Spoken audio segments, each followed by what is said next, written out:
Ini nextnya. Future jobnya seperti apa? Saya masih ada 2 menit lagi.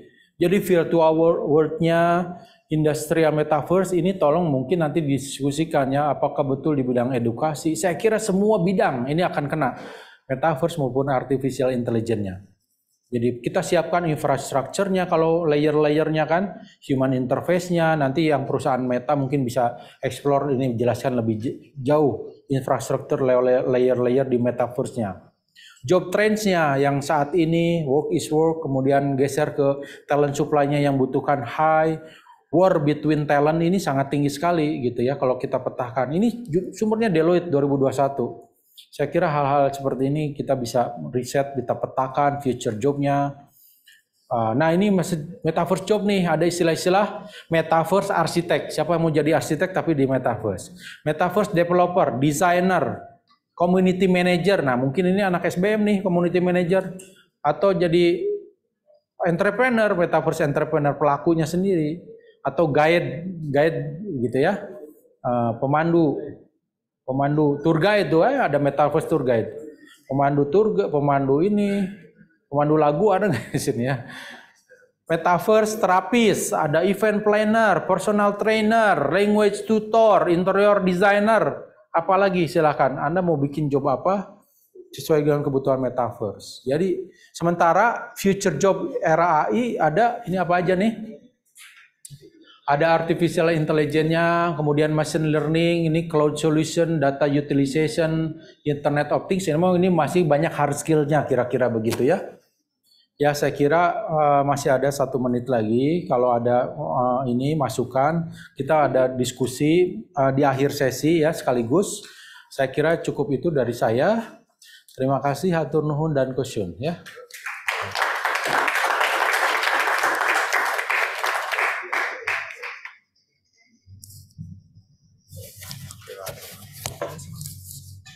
Terima kasih Bapak Fajar pemaparan materinya. Terima kasih banyak Pak. Oke, langsung aja kita ke pembicara kedua ya, langsung ya. Langsung aja nih. Siapa sih? Nah, untuk pemaparan materi yang kedua kita bakal langsung nih disampaikan sama Managing Director or Founder OSE Consulting Indonesia, Bapak Dela Ahmad Fawaz. Bapak Dela dipersilakan. Terima kasih. Ya. Tepuk tangannya dong teman-teman. Ini yang masuk dulu, yang apa? Yang masuk ini. Cek. Oke.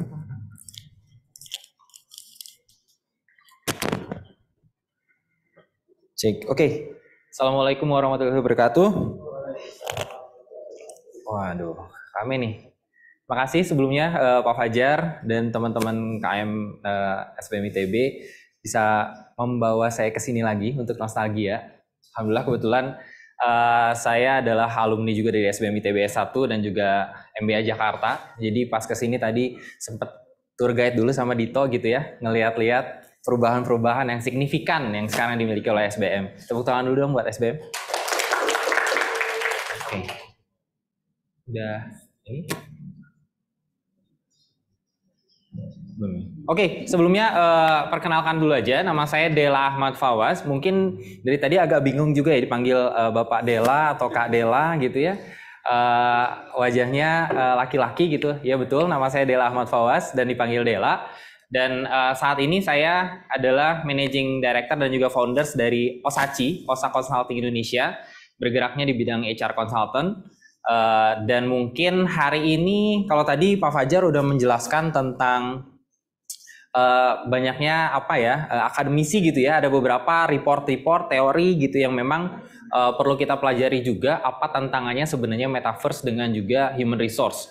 Nah, mungkin saya di sini berdiri sebagai praktisi, nanti diskusinya banyak hal-hal yang memang secara praktis saya coba akan sharing kurang lebih seperti itu.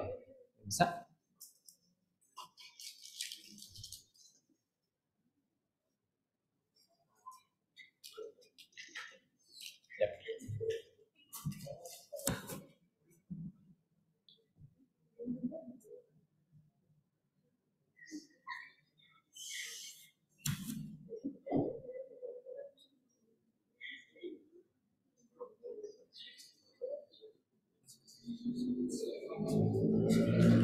layarnya di switch aja dulu.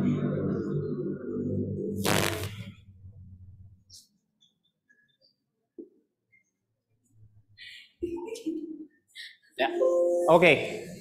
Thank you.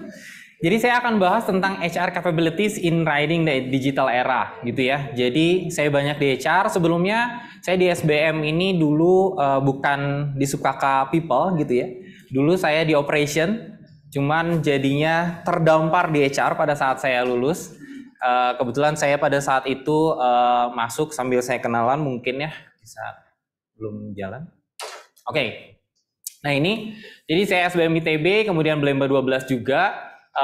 Dan pada saat itu saya terdamparnya di Astra International sebagai manajemen trainee di HR. Jadi tadinya mau masuk ke manufacturing, cuma katanya nggak pantas jadi anak manufacturer gitu ya, lebih pantas anak teknik gitu. Jadi saya masuknya ke HR dan dari situ sampai sekarang saya masih bergerak di bidang HR dan akhirnya saat ini berkarir untuk develop consulting sendiri untuk HR consultant. Oke. Nah, sebenarnya Osaci itu apa? Mungkin teman-teman juga tadi dikenalkan Osa Consulting Indonesia. Jadi kita tagline-nya adalah Your Trusted HR Business Partner. Kenapa? Karena kita melihat sebenarnya teman-teman S1, MBA atau banyak entrepreneur muda sekarang yang develop bisnis, while mereka sebenarnya punya growth and the business, tapi secara people mereka kadang lupa gitu ya. Karena balik lagi sebenarnya kalau kita lihat, kita sebagai business partner untuk bantuin ngelihat bagaimana bisnis digerakkan juga oleh manusia, kurang lebih seperti itu. Dan memang kita banyaknya di Talent Accelerator, ada beberapa kelas-kelas, strategic partners, dan juga massive impact. Yang penting sebenarnya apa yang bisa kita berikan kepada klien-klien kita, kurang lebih kayak gitu. Nah, kita mulai masuk mungkin tentang HR in digital era gitu ya. Tadi challenge-nya Pak Fajar udah sampaikan beberapa readiness-nya. Bagaimana kita readiness untuk masuk ke dunia metaverse. Karena ada beberapa tadi bahkan job-nya ada apa tadi? Metaverse tour guide gitu ya Pak Fajar ya. Metaverse arsitek gitu. Nah sebenarnya seperti apa sih kalau dari sisi HR? Kalau kita lihat sebenarnya mungkin bisa nonton dulu. Ini di sini juga ada Pak Aldo ya dari Meta. Ini saya melihat bagaimana Meta menjadi leading juga untuk Metaverse. Kita bisa lihat videonya.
Oke, sekalian saya bantu jualan Meta gitu ya. Jadi ini Meta sebenarnya sudah mengembangkan Horizon Workroom gitu. Kalau kita di pandemi kemarin dipaksa untuk bermain di level Zoom gitu ya. Zoom itu meningkat drastis penggunaannya pada saat pandemi dan sekarang mulai masuk ke Metaverse dan masuknya ke virtual tadi VR ya, virtual reality. Jadi bagaimana sebenarnya kita meeting ada avatarnya, ketemu dengan orang lain gitu ya, tadi dilihat di sana dan di sini udah pakai apa namanya tadi kacamata yang tadi Pak Fajar bilang dan masih di running, nggak tahu nanti mungkin bisa dibahas oleh Pak Aldo di Meta di Indonesia kapan nih mulai seperti ini karena ini masih di luar sana. Tapi kita lihat bahwa sedekat itu kita bisa bertemu dengan teman-teman yang lain gitu, bisa bertemu dengan kolega yang lain atau rekan bisnis yang lain di dalam satu workspace. Kita lihat lagi sebenarnya beberapa case dari sisi HR, job fair and recruitment in metaverse. Jadi LG pada saat ini sudah melakukan rekrutmen proses di metaverse. Jadi kalau teman-teman mau rekrutmen, kalau zaman saya ketahuan ya angkatan ya. Kalau zaman saya masih job fair, bawa CV ya disebar-sebar. Mungkin angkatan teman-teman ke bawah sedikit udah by online gitu, nanti dipanggil interview by Zoom. Tapi ini job fair-nya sudah di Metaverse. Jadi teman-teman bikin avatar sendiri, masuk ke sana, lihat job vacancy yang ada, bisa ngobrol dengan beberapa orang yang ada di dalamnya dari sisi LG.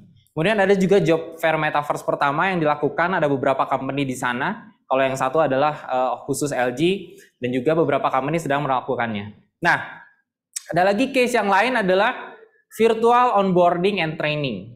Jadi dari sisi HR selain dari rekrutmen proses, teman-teman mungkin yang akan berkarir atau bahkan mau rekrut sudah di level itu, dan saat ini ada virtual onboarding and training. Jadi kalau kita lihat Accenture, 150.000 karyawan yang pertama di hire itu hari pertama harus spend their time di dalam Metaverse.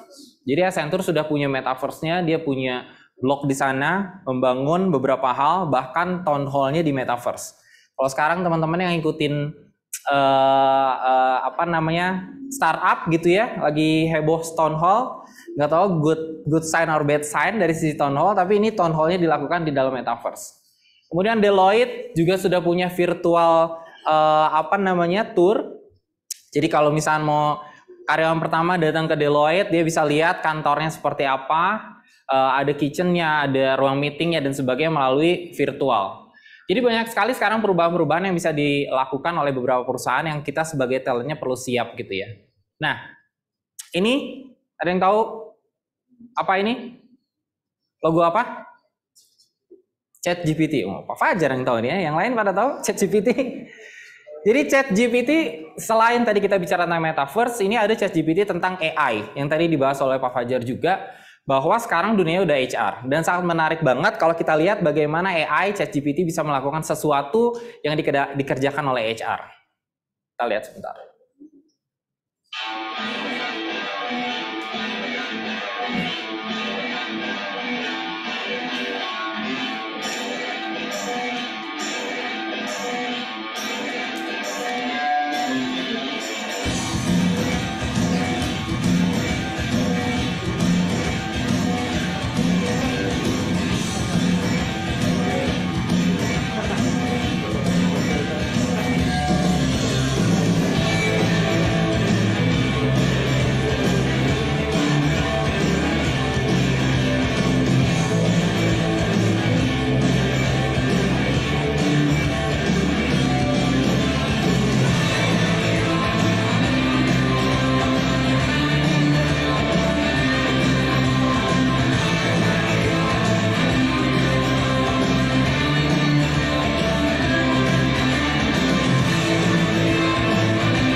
Oke, jadi ChatGPT atau AI bisa membantu membuat struktur upah. Kalau misalnya teman-teman di Human Capital ada yang belajar tentang struktur upah atau salary structure, they can do this. It's only dengan pertanyaan-pertanyaan berapa kelasnya, berapa progressionnya.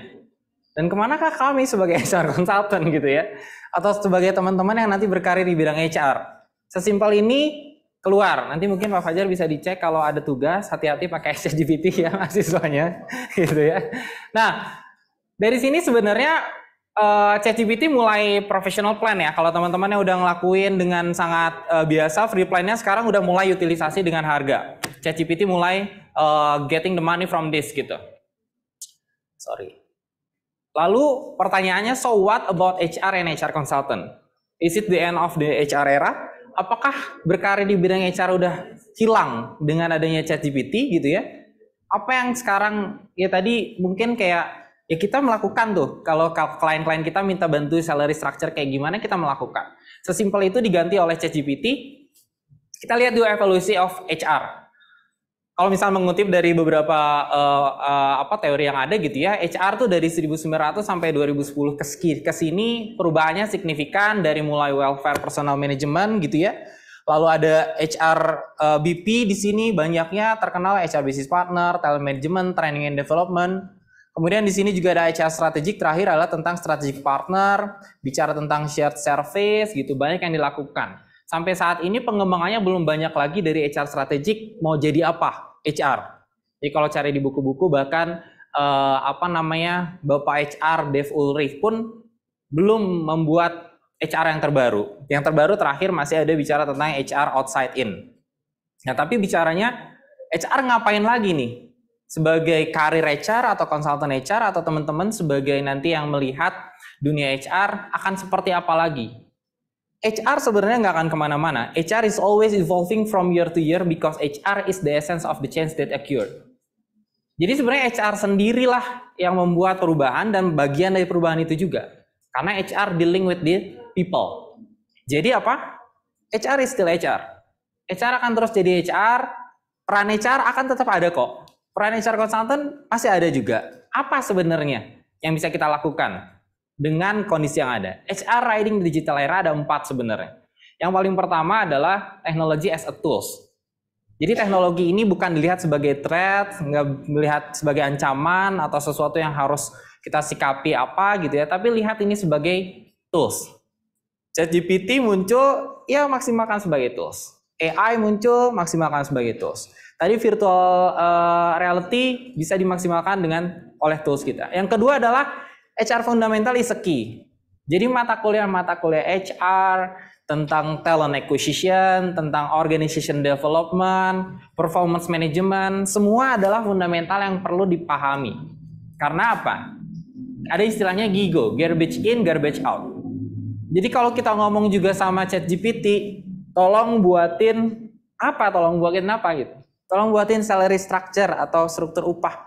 Mau kayak gimana? Kita harus tahu progression rate. Kita harus tahu kayak tadi berapa kelasnya. Kalau kita nggak tahu, ya garbage in, garbage out. Yang ketiga adalah business and environment awareness. As an HR, strategic partner, business partner, teman-teman harus melihat open eyes and focusing on additional value yang bisa dikasih. Yang keempat, terakhir, human is always be a human. Jadi walaupun kita bicara tentang banyak hal-hal, mungkin kita bicara tentang banking aja ya. Banking saat ini sudah mulai banyak customer service-nya di-replace oleh satu mesin, gimana saya ganti kartu aja tinggal masuk ngobrolnya sama mesin gitu. Mulai di-replace. Tapi bicara tentang human, there's always a human. Tinggal manusianya akan seperti apa. Kita masuk satu-satu sedikit.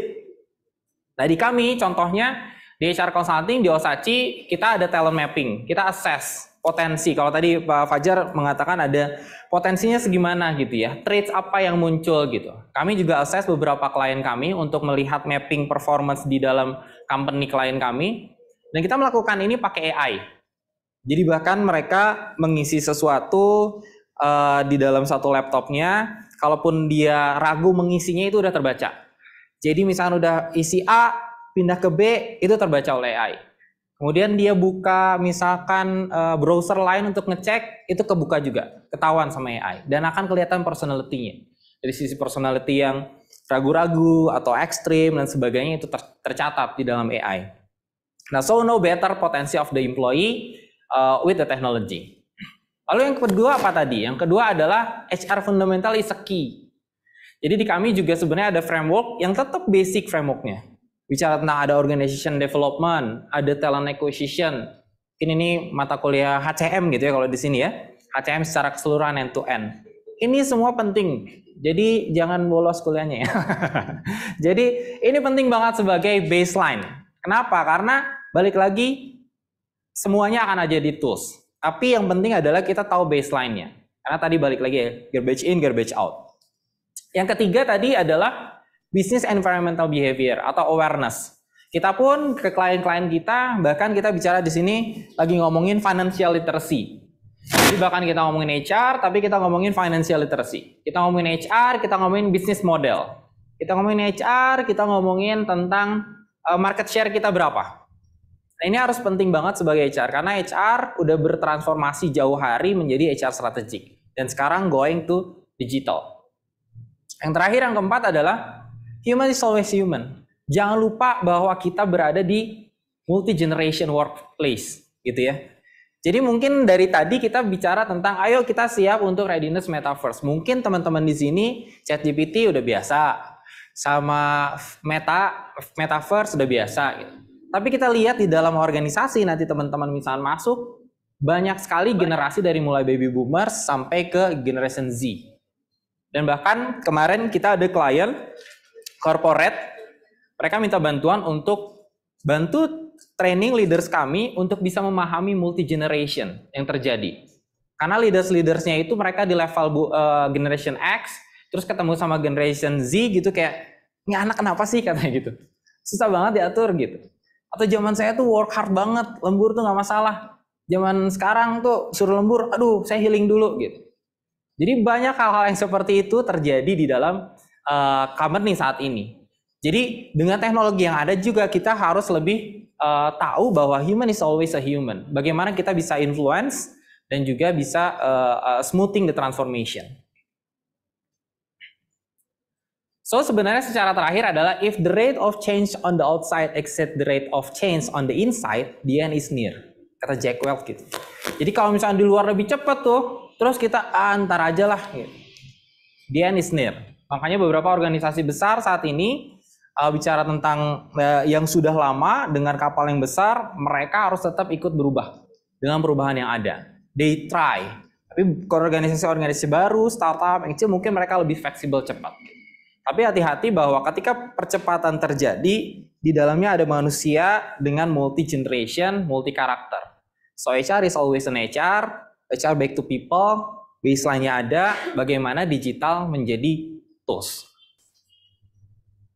Itu aja dari saya ya, mungkin 20 menit yang cukup singkat, nanti kita bisa ada tanya jawab, diskusi, dan mudah-mudahan impactful. Yang paling pasti adalah HR nggak kemana-mana, banyak job yang bisa di-create dan banyak hal yang bisa dilakukan, tapi it's always there, fundamental yang harus kita punya. Kurang lebih itu saja dari saya, terima kasih banyak, Assalamualaikum warahmatullahi wabarakatuh.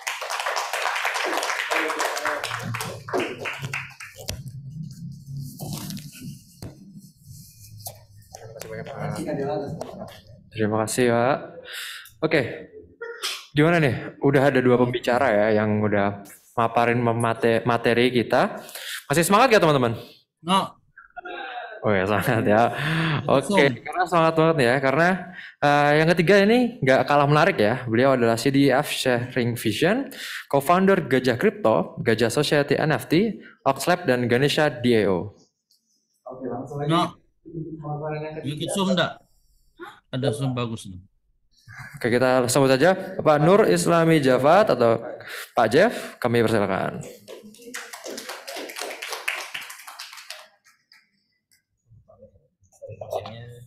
Gini ya? Boleh. Masih Mas, sorry. Ini prestisnya. Tes, ya. Ya, assalamualaikum semuanya. Terima kasih banyak mahasiswa semua ya berarti ya di sini. Ada yang udah lulus di ruangan ini? Ya kita ya. Oke, salam kenal. Nama saya Jeff, biasa dipanggil Bang Jeff. Saya SITH 2005, lanjut S2 di Malang, paket karyawan, manajemen sistem informasi, dan lanjut di MBA tahun 2015. Ruangan ini ruangan yang sangat bermakna karena di sini saya ketemu Mas Nadiem Makarim pertama kalinya waktu itu. Jadi Juni ya diundang ke mungkin kayak gini Pak ya. Dulu saya serius heran. Mas Nadiem datang dengan kaos hitam Gojek. 2015 tuh belum terlalu naik ya. Dan saya heran kenapa orang pada ngejar selfie. Dulu serius saya nggak tahu startup sama sekali. Ternyata beliau adalah founder Gojek gitu. Akhirnya saya nyesel nggak selfie waktu itu. Ya namanya itu siang-siang gitu. Lagi main game gitu dikabari teman itu. Jadi yang saya lakukan selama 2 tahun saya follow beliau dan akhirnya ketemu di 2017. Dan sekarang semakin keracunan namanya Fenomena Startup. Ya, oh ya itu boleh. Mungkin nah itu dia. Jadi itu Sharing Vision adalah core saya di IT ya. Jadi bersama banyak dosen-dosen STI. Yang di bawahnya sebenarnya perjalanan yang cukup jauh ya. Jadi itu banyak sekali investasi di perusahaan. Jadi itu semua perusahaan kita. Ada sekitar 21 perusahaan. Yang paling kiri dan kanan bawah itu ada yang di kripto. Nah ini dia. Dulu karena saya nggak sempat selfie sama Mas Nadiem, akhirnya ngejar sampai ke Jakarta. Tapi luar biasa menarik ya teman-teman karena pengetahuannya itu kepake banget sampai sekarang gitu ya. Coba kita next. Oh iya, ada ininya, sorry. Tadi malam saya tidur jam 2 teman-teman, ini agak ngantuk. Ya, kebetulan amfibi ya, ini dekat sama air. Jadi kalau jam segini, kita kerja bareng sama tim Sharing Vision. Jam 8 malam, tim Oxlab mulai jalan meetingnya sampai jam 3 pagi, jadi luar biasa. Dan beberapa tim Oxlab itu anak-anak muda zilenial, ada yang kerja di Samsung dan lain-lain ya, jadi hari kerja itu, jam kerja mereka misalkan di Samsung atau di mana. Jam 8 malam kita bikin metaverse, kita bikin token, kripto, dan lain-lain. Jam 3, jam 5 sholat subuh, ya buat yang sholat. Kalau saya wajib sih ya. Oke, ya ini dulu lah. Zaman dulu IPK saya di bawah 3 ya teman-teman, saya lulus 6,5 tahun. Tapi dulu saya dapat keberuntungan, waktu itu saya dapat tugas yaitu mengoprek data satelit. Jadi remote sensing gimana kita melihat perkembangan suksesi hutan ini di Papandayan selama 9 tahun setelah dia meledak gitu ya. Waktu itu data satelit mahal banget. Akhirnya saya ngehack, saya dapat data satelit yang sekitar 2 miliar. Dulu nggak punya duit ya teman-teman, serius. Masih pakai motor ompreng gitu ke kampus. Akhirnya saya jadi hacker terpaksa demi lulus Pak. Lulusnya 6,5 tahun. Ini KP saya nggak lulus 2,5 tahun, jadi baru selesai tahun 2015 KP-nya. Luar biasa ya. Jadi ini dapat tugas untuk mengukur kualitas air di 7 gunung, di Gunung Gede dan sekitarnya. Itu waktu itu biaya untuk pengetesan air ternyata mahal. Satunya itu 300.000 kali 30 titik 9 juta. Saya nggak punya duit. Akhirnya ini setelah saya jadi anak startup, saya bikin namanya alat ayat gitu buat ngukur. Dia ada 14 parameter dan dia bisa ngukur real time di gunung gitu ya, gratisan. Jadi seru banget ya teman-teman buat yang suka IT di sini. Congrats karena sekarang kita masuk di era crypto blockchain. Ini selesai tahun 2021, saya baru masuk crypto sekitar bulan Maret tahun 2021. Saya heran gitu di mana-mana ngomongin Doge sama BTC. Asli nggak tahu itu apa ya. Ternyata akhirnya saya lakukan analisis, dia itu suatu dunia yang sangat berbahaya. Kita bisa jadi kaya banget sehari dan besok jadi miskin total. Dan itu semua ada di teman-teman kita namanya komunitas Gajah Kripto. Akhirnya kita saking bingungnya sama dunia kripto, kita bikinlah si community-nya gitu. Kita bikin acara-acara, karena waktu itu kan kita nggak bisa keluar rumah ya. Jadi ya udah kita nge-zoom. Kenapa? Karena dunia kripto itu dunia yang sangat volatile gitu. Kalau dunia digital itu sudah lumayan volatile, ini tuh ya tadi, hari ini kita kaya, besok kita miskin, kayak gitu ya. Alhamdulillah ya, karena kita saling menyatukan kekuatan, mencoba berbagai jurus ngoprek kripto, ini mining ya. Yang saya yang di sini sama mana ya? Ini teman-teman juga nih. Saya punya 23 alat mining kemarin. Ini ada yang pakai ratusan HP buat mining kripto juga. Jadi eksplorasi kita di seluruh Indonesia seperti ini dan ngumpullah di community namanya Gajah Kripto. Tadi mungkin kita sempat ngebahas web 1, web 2, web 3 ya. Nah, ini adalah perjalanan kita yang berikutnya. Setelah kita masuk kripto, kita masuk ke NFT, kita masuk ke web 3, teman-teman. Itu dunia yang sangat unik ya. Di mana kita bisa konekkan wallet kita ke kehidupan kita gitu, kira-kira gitu. Jadi kalau web 1 itu username password, mungkin teman-teman sebagian pasti pakai Google, Twitter itu web 2, dan web 3 itu duit kita nyampur ke blockchain, real time bisa nyambung ke kehidupan kita gitu. Ini puncaknya Gajah Kripto ya teman-teman. Ini kalau nggak salah alumni MBA juga nih. Jadi kita bikin event collab dengan 52 negara di dunia sesaat sebelum B20, G20. Itu luar biasa saat pandemi ada 1.400 orang. Itu para entusias kripto seluruh dunia. Kenapa ini menjadi penting?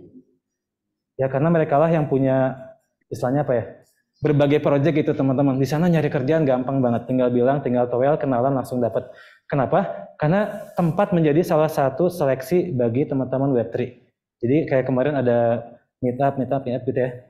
Kalau kita tuh nggak mengajukan CV ke pameran apa namanya expo gitu, cuma kalau kita biasanya ketemu di event-event seperti ini. Itu yang pada ketemuan, saling connect, akhirnya ada yang jadi timnya, ada yang bikin perusahaan bareng dan lain-lain. Jadi seseru itu ya. Ini kira-kira acara di Bali kemarin seru banget. Sebenarnya ini yang bikin kita penasaran ya. Metaverse tuh naik di tahun 2021 akhir. Jadi habis BTC naik, Ethereum naik, koin-koin naik, itu ada namanya Metaverse naik. Saya tiba-tiba ingat dulu tahun 2010, ini kayaknya nggak ada yang main di sini. Mungkin Pak Fajar tahu, mungkin Akang juga tahu.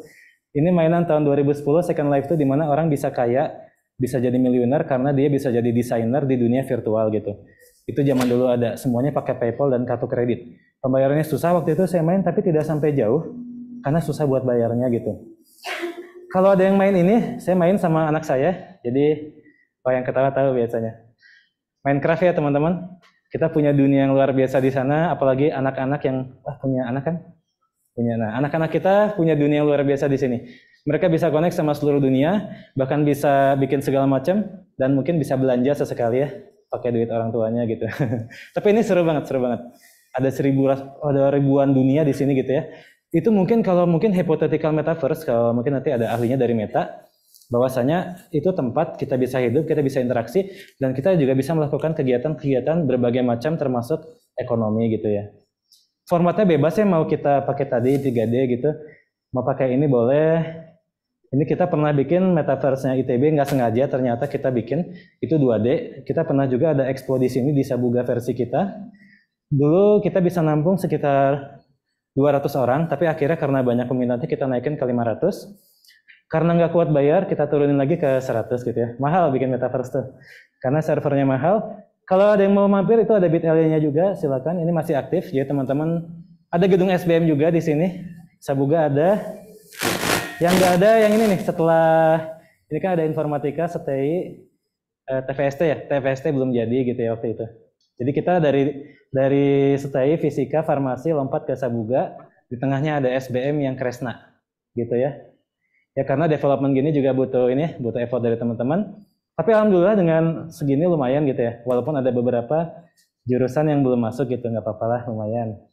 Seru ya. Jadi kadang project buat event-event gitu bisa puluhan juta hanya dengan metaverse yang tadi ya, metaverse 2D. Ini di Getter namanya. Kalau ada yang pakai Getter itu asik banget ya. Jadi suatu wahana buat belajar. Teman-teman bisa bikin metaverse teman-teman sendiri tanpa harus bisa coding di sini. Jadi itulah our first experience. Silakan kalau mau masuk ke sana atau ke Getter ya, Getter Town. Getter Town dicari di situ ITB virtual. Nah, ini perjalanan kita berikutnya sebenarnya dari metaverse ke realverse ya. Kita bikin NFT, terus bikin konservasi di Y Canvas. Kita akan kerjasama sama Bobo Box, bikin ada sekitar 7 hektar gitu buat lab gajah di sana, seru banget. Dimulai dari sini. Jadi ini tahun 2022 awal. Jadi dia konsepnya simple ya, gimana kita bisa berinteraksi di Discord dan lain-lain. Ini dunia yang menarik juga teman-teman. Jadi kita melakukan iterasi itu sampai 4 kali. Akhirnya kita menjadi salah satu NFT terbaik di Solana. Solana Chain itu kalau kita bicara Bitcoin to dolar, ini tuh ya seperti yennya gitu ya. Kita sempat ngehit nomor 1, nomor 2, nomor 10 selama beberapa bulan. Itu timnya di sini pure ada 12 orang admin dari 8 negara. Jadi cara kerja kita 24/7. Kita nggak ada liburan, nggak ada tidur ya sebenarnya. Ya tidur sesempatnya gitu ya. Tapi akhirnya kita bisa menjadi salah satu yang diminati di dunia gitu. Kenapa? Karena kita bisa time management tadi. Dan di situ kita rekrutmen tim tidak pakai CV sama sekali. Jadi lu kenal siapa, lu komit atau enggak, dan gajinya nggak pakai dolar atau rupiah, kita pakainya Solana. Jadi misalkan 8 sol per minggu, kira-kira ya 8 jutaan lah seminggu gitu gajinya mingguan. Ini lumayan ya, menarik. Jadi kita banyak menggunakan storytelling, dan orang-orang dari seluruh dunia juga ini ya, kadang ngabarin ke kita gitu lagi foto pakai NFT kita, seru banget ya. Kalau ini pakai Ethereum. Oke. Cuma itu ada hal menarik juga ya teman-teman. Jadi karakteristik risk-taking dari anak-anak zilenial yang masuk ke Web3, yang tidak harus digaji pakai duit itu luar biasa. Ternyata mereka jadi orang-orang sangat kaya gitu. Sorry, ini ada videonya deh kayaknya. Boleh diklik nggak ya? Nah itu. Ini video kita waktu ke Y Canvas salah satunya. Sorry, kepencet. sorry. Masih ngantuk guys, sorry. Oke. Your attention, please. Please do not slow.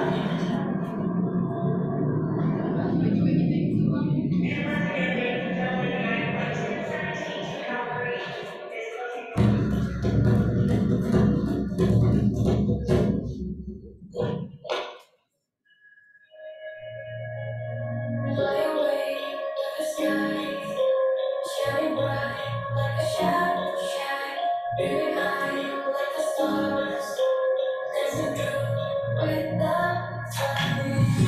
And everything we such a meaning, every cloud has their own lighting. As long as you are still breathing, don't waste your time, keep fighting. Even if you drift and fall, put down one that stays that one. Believe yourself and keep on running. Belum ada. Tuh.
Itu perjalanan kita di Lampung ya.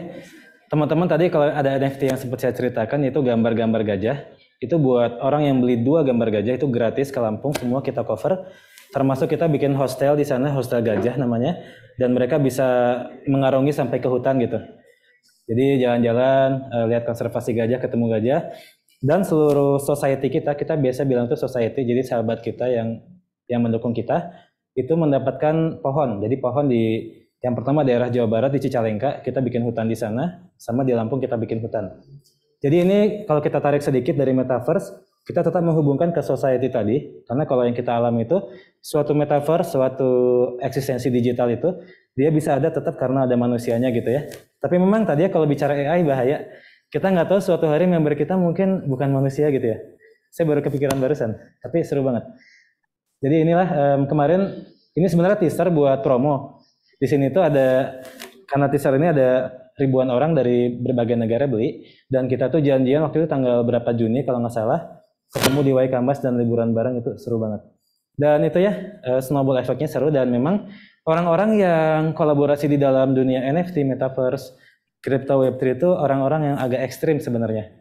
Ada yang ekstrim pendiam, atau ekstrim nggak pernah tidur, ya risk taker ya teman-teman. Jadi kita tiba-tiba buka kantor cabang di Jakarta bulan lalu. Itu sampai investor juga pada kaget gitu. Kenapa gitu tiba-tiba gitu? Ya mungkin itu karena kita ekstrim ya. Kantor kita ada 2 di Bandung, di Tolpaster sama di Senayan sekarang ya. Karena itu. Jadi ramai banget. Nah ini dia nih salah satu proyek kita. Lumayannya 9 digit teman-teman. 9 digit dan baru cair 100 juta. Ya gitu lah, ini project biasa. Tapi ini seru, jadi di mana kita bikin metaverse dunia pendidikan.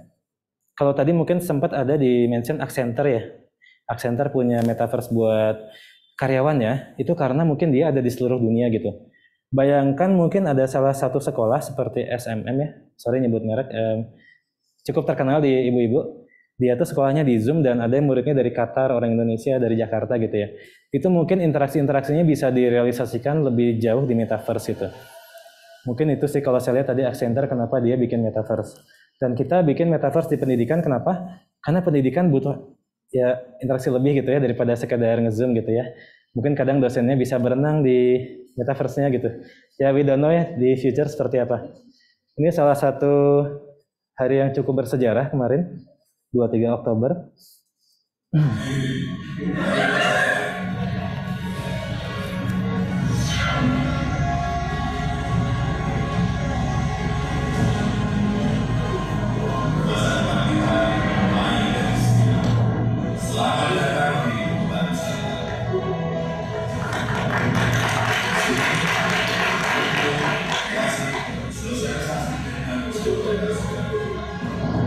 Jadi peluang dan kesempatan untuk mengembangkan ilmu dan bertemu dengan orang-orang hebat maju dengan jabatan di dunia. Dan juga kesempatan untuk memperkenalkan produk-produk kebanggaan Indonesia secara global. Para seniman tanah air juga dapat berkreasi dan menikmati hasilnya seperti konser musik. Kita juga bisa berolahraga, akan menjadi pengalaman bersama yang seru.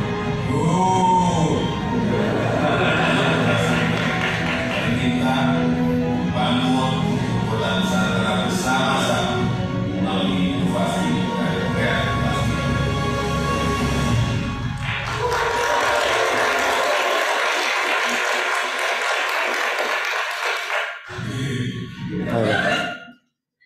Yang ketawa dari situ kayaknya ya, dari videonya. Jadi 23 Oktober itu, tanggal berapa tadi ya? Hari Sumpah Pemuda itu 28 ya? 28 itu kita merilis Metaverse tadi, Metaverse Indonesia. Itu mungkin kalau yang kenal Pak Presiden, kita waktu itu posisi di Solo. Jadi kita support anaknya, beliau di situ yang gedenya, kita bikin yang di sesi pendidikannya gitu bareng Mas Gibran. Ya inilah pergerakan Metaverse di Indonesia. Kalau teman-teman ada yang punya cita-cita ketemu presiden, menteri, mungkin di dunia Web3 itu tiap bulan kita ketemu ya. Ya tapi ini ya, begadang gitu, coding terus. Karena itu udah kayak bangun jalan tol ya, kalau di sini saking cepatnya. Jadi gini, project kita yang tadi, yang NFT yang termasuk top 2 Global Solana, top 1 Global Solana, kalau kita telat ngeluarin fitur, itu society-nya tuh akan turun gitu, animonya gitu. Jadi kita harus kasih surprise tiap minggunya. Itu kebayangnya developernya seperti apa. Jadi ramai banget dunianya. Memang harus sangat-sangat agile. Ini kantor kita, sekarang kosongnya ini kantor yang di Bandung. Ininya dipindah semua ke Jakarta ya. Tadi malam kita ngampar di sini tidur. Jadi itu teman-teman, sobat-sobat Metaverse ini atau Web3, itu teman-teman yang ekstrim. Jadi ini mungkin sedikit apa ya, summary dari saya.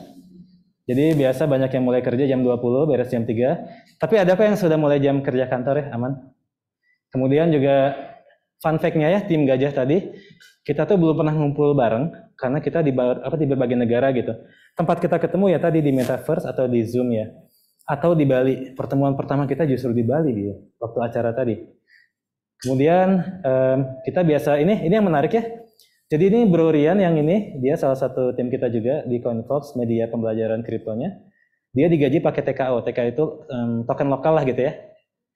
Bukan rupiah. Dan sekarang tiba-tiba sudah punya rumah. Usianya masih di bawah 30, baru lulus. Lulusnya kayaknya tahun kemarin deh, dari S1 Telkom. Kebayangnya beli rumah, karena kenapa? Sekarang digaji 8 juta pakai TKO tadi, tanda kutip ya, nama token. Ternyata bulan depannya tuh dia naik 100 kali lipat gitu ya. Jadi 800 juta, langsung beli rumah di Jakarta. Ini Kang Boy, salah satu C-level juga di kita. Dia masih kuliah teman-teman, jadi baru mau ngambil skripsi. Dan dia sudah ke berbagai negara di dunia. Jadi buat jadi tim di dunia Web3 tidak harus sudah lulus kuliah, tapi ya hari ini juga bisa. Tapi hati-hati ya, hati-hati kuliah terganggu. Itu pasti. Oke. Ya pasti. Pasti nggak ya? Pasti nggak ya? Kayaknya sih ya. Tapi kita saling ngingetin kok ini. Kadang ada yang izin tim, izin dong mau ngerjain tugas bentar, oh siap gitu nggak apa-apa gitu. Nanti malam lanjut ya coding gitu ya. Jadi ini mungkin kalau yang tahu HKST Growth-nya startup, ada yang tahu kayak gini ya, gambar-gambar gini lah theoretical. Nah kalau kita gini ya, wah kita lagi seneng bisa tiba-tiba gini gitu. Yang bisa bikin kita naik lagi dan tetap steady di sini adalah itu saling support satu sama lain. Jadi keberadaan banyak manusia di sekitar kita ternyata sangat menolong kita gitu ya untuk selalu bertahan gitu ya. Mungkin dari saya itu aja sekian. Kalau AI sudah dibahas semua tadi. AI kita lagi mulai ngoprek juga sih teman-teman. Jadi the next ya. Kayak nggak ada habisnya tren itu ya. Mungkin nanti Kang Dela lebih paham ya. Cuma bener sih, jangan pernah lelah belajar walaupun kita udah kecapean ya teman-teman. Ya gitulah. Mungkin dari saya sekian. Ya wassalamualaikum warahmatullahi wabarakatuh. Terima kasih Pak Hajar atas pemaparannya. Materi ya yang udah menyampaikan paparannya. Iya, dan materi-materi yang udah disampaikan itu emang insightful banget ya, Pet ya. Bagus banget ya tadi provide kampus rumah. Setuju. Nah, nih ada yang terakhir nih, nggak kalah keren juga nih. Tapi ini datangnya dari jauh-jauh loh, Pet. Jauh banget nih, dan mohon maaf sekali baru bisa datangnya lewat Zoom meeting. Benar banget. Jadi dia adalah Head of Industry Meta Indonesia, Pak Aldo Rambi. Halo semua. Halo. Oke. Oke, untuk Pak Aldo dipersilakan ya untuk memaparkan materinya. Silakan Pak. Ya, terima kasih. Oke, selamat siang semua. Terima kasih untuk kesempatan sharing Pak Fajar, Mas Dela, dan Mas Jeff. Saya juga ikut belajar tadi, nyimak presentasinya. Saya Aldo dari Meta Indonesia sebagai Kepala Bagian Industri untuk Financial Service, Telco, dan Automotive Entertainment Industry di Indonesia. Sebenarnya tugas saya keseharian adalah membantu industri untuk bisa menggunakan solusi Meta dan juga membuat specific industry solution bersama tim kami di Meta di Jakarta. Mohon maaf, pertama saya ingin hadir in person, cuman kebetulan lagi ada banyak meeting, jadi mungkin kita lewat Zoom, kayak via Metaverse gitu ya kurang lebih ya. Jadi ini berkaitan dengan judul sharing saya di siang hari ini adalah membangun koneksi yang lebih dalam melalui dimensi yang baru. Harapannya jadi dari sesi ini mungkin bisa melihat dari sisi perspektifnya dari Meta untuk Metaverse dan talent-talent apa, insight apa yang relevan buat teman-teman semua yang ada di sini. Oke. Nah, kalau kita bicara Metaverse ya mungkin ini kan di tahun 2021 Meta Facebook berubah nama menjadi Meta di akhir tahun 2021.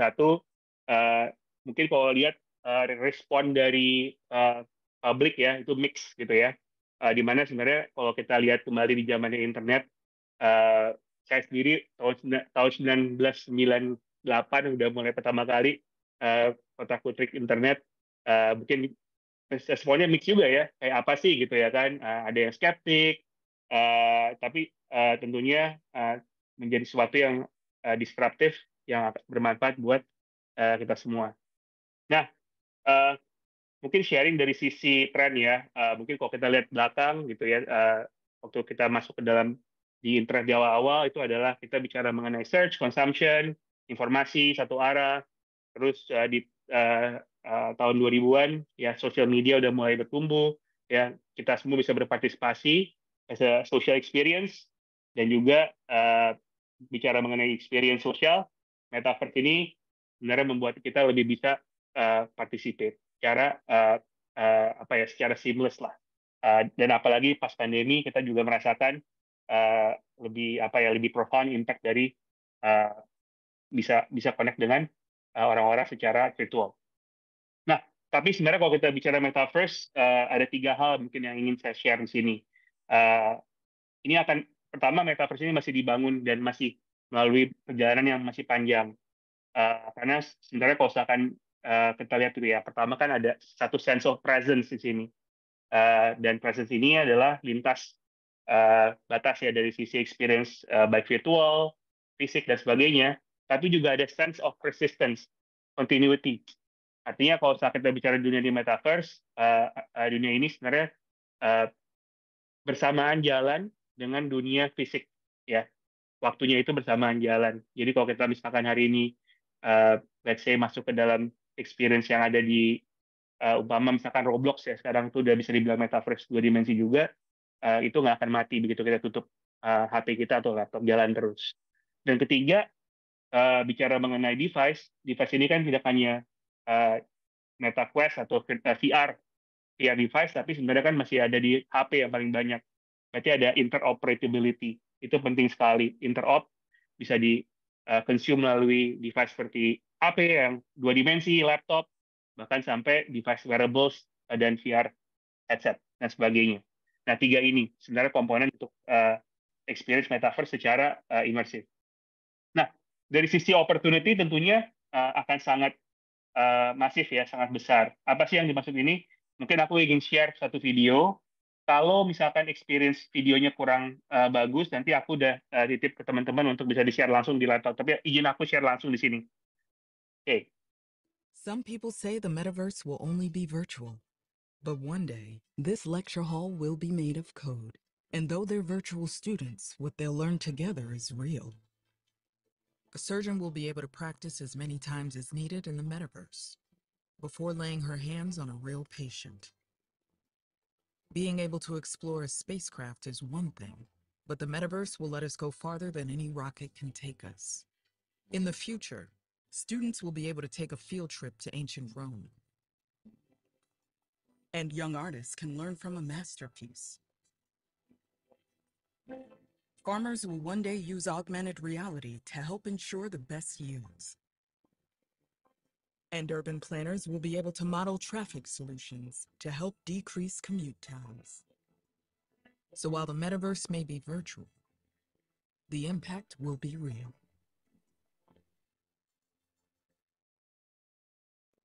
Some people say the metaverse. Oke.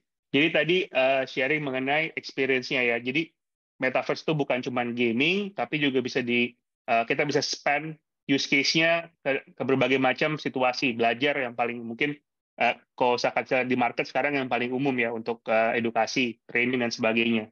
Kami juga ada beberapa project misalkan di dalam edukasi dengan beberapa industri di Indonesia, banking contohnya itu udah mulai jalan. Use case-nya apa? Melatih untuk misalkan orang-orang yang kerja di branch office bisa dilatih lebih cepat melalui teknologi VR. Di mining, itu juga sudah terjadi beberapa tahun ke belakang. Karena mining ini kan lokasi cukup remote, daripada kita harus terbangin banyak service atau engineer ke tempat yang lebih sentral, melalui Oculus, melalui VR, kita bisa melatih mereka misalkan untuk bisa operate mesin-mesin ya, atau alat-alat berat yang baru misalkan. Nah, sebenarnya kalau kita bicara virtual space, sebenarnya tidak juga gitu. Kalau di metaverse sebenarnya campuran. Pertama, mungkin aku ingin share satu insight di Indonesia ini AR ya, augmented reality bukan barang yang baru. Tadi Pak Fajar juga cerita kayak gamification, Pokemon dan sebagainya itu udah lama. Nah, sebenarnya di Indonesia ini developer AR ini salah satu yang paling besar di dunia. Kalau kami lihat di Meta ya, kami memiliki framework namanya Sparks AR. Indonesia itu nomor 1. Nomor 2-nya Brasil. Nah, berarti AR ini sebenarnya satu promising space untuk teman-teman bisa explore. Nanti aku juga share ada tempat untuk bisa belajar AR secara free dari Meta. Kedua, mixed reality, gimana kita bisa combine AR dengan physical space ya. Tentunya ini juga membutuhkan komponen AR tadi dan juga wearables yang mudah-mudahan nanti akan lebih banyak ada di market. Dan terakhir adalah VR. Nah, jadi sebenarnya ini adalah mix dari 3 ini. Nah, tapi kalau misalkan gimana sih cara kita ini bisa membawa ini menjadi satu experience yang nyata? Ada 4 komponen di sini. Device, infrastructure, platform, dan tentunya kreator. Nah, ini banyak hal-hal yang lagi in motion, yang lagi jalan ya, teman-teman semua. Dari mulai kami, Meta juga mengembangkan device, misalkan Oculus, dari mulai yang untuk consumer, professional grade, dan juga banyak merek-merek lain yang develop di dalam space wearable ini. Sebenarnya kalau kita bicara mengenai mobile device, HP, laptop, sudah bisa dibilang mungkin perkembangannya udah saturated ya, tapi perkembangan di wearable ini yang justru lagi sangat tinggi banget. Kedua adalah infrastruktur. Misalkan dengan telco ya di sini kemarin kami juga dengan Telkomsel ada study untuk gimana kita bisa deliver latency yang lebih bagus ya dengan 5G misalkan untuk persiapan metaverse. Platform dan terakhir dan gak kalah penting adalah kreatornya seperti apa. Dari mulai kreator itu bukan cuma content creator yang ada di YouTube, yang ada di Meta, tapi juga kreator itu adalah yang membuat experience seperti AR, builders untuk experience di VR dan sebagainya, gaming creator sangat luas. Jadi adalah 4 komponen ini. Potensi untuk talent ini sangat menarik dan masif ke depannya. Oke, nah cuman di sini metaverse ini tidak dibuat oleh satu single entity, bukan Meta, bukan satu, jadi bersama-sama di sini. Jadi ada banyak stakeholder dari mulai platform di sini, brand, creators, developer, partner dan juga edukasi ya. Ini juga sangat penting. Di sini aku ingin share juga mapnya seperti apa sih secara market untuk metaverse. Dari sisi experience ada banyak di sini perusahaan yang sedang membangun menuju the experience metaverse, termasuk juga Meta dan beberapa di sini yang udah mungkin familiar ya buat teman-teman semua. Misalkan di sini juga ada ByteDance, TikTok, ya dia juga membangun experience, Twitter, Netflix dan sebagainya. Discovery, Facebook sebagai social media dan Google dan banyak perusahaan lain. Creator economy, spatial computing dan sebagainya sampai ke infra. Nah ini mungkin market map dari metaverse. Tahun lalu ya kami dapetin ini dari internal yang kita call it. Nah kedepannya metaverse ini akan membuka opportunity sebesar 3 triliun US dollar, engine of economic opportunity. Kenapa? Karena ada membuka peluang untuk ekosistem dari builders ya di sini AR yang luas tadi, AR creator, creator AR, creator untuk 2 dimensi, VR, gaming dan sebagainya. Businesses, gimana mereka bisa menjangkau consumer mereka melalui experience yang baru. Think about marketing yang baru. Personal experience ya di sini kalau dilihat avatar studi kami tahun lalu di Indonesia aja avatar ini udah top 3 konten yang banyak digunakan oleh terutama Gen Z di Instagram. Nah tentunya kayak AR ini avatar ini akan berkembang terus dengan teknologi Web3 untuk misalkan fashion ya baju ya kita beli baju di luar sana ya misalkan beli baju merek apa dapat juga versi AR-nya untuk kita bisa gunakan di social space, di social media. Nah, kami di Meta ini tentunya juga membantu atau memulai invest yang sangat masif untuk bisa position ke arah metaverse dari sisi platform, teknologi, dan juga ecosystem of tools.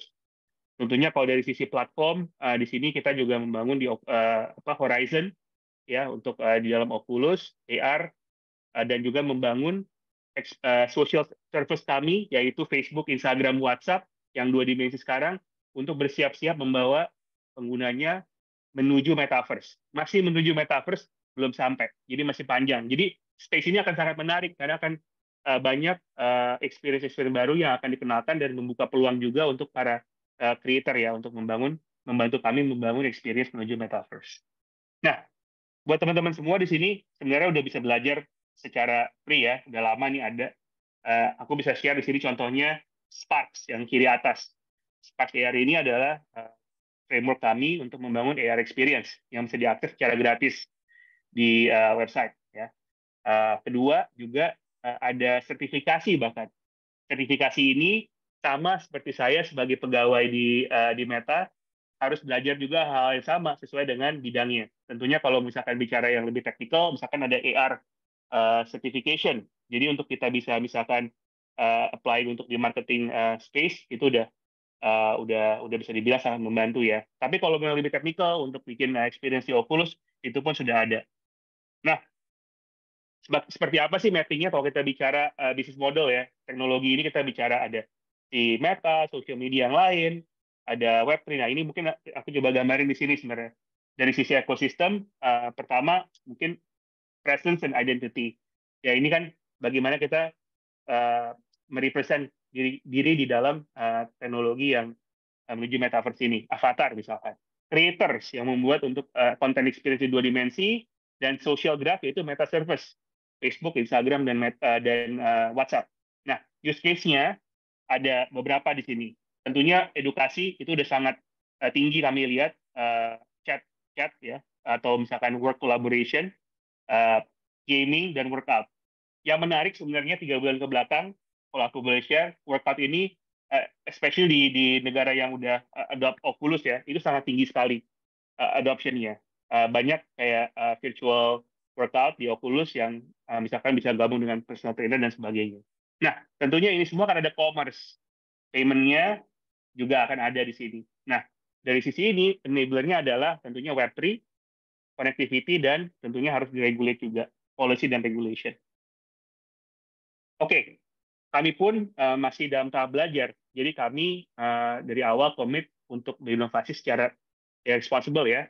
Pertama, prinsipnya adalah put people first, memberikan kontrol ke hal-hal yang penting, kita inklusif, dan juga kita tidak membuat satu surprise. Ya. Privacy itu penting sekali.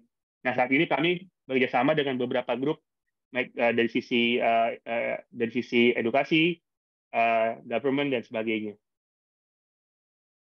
Nah, sebenarnya kalau misalnya kita bicara dari sisi apa sih yang saat ini udah ada nih, yang udah bisa dilihat ya, karena sekarang kita ini masih di dalam HP 2 dimensi.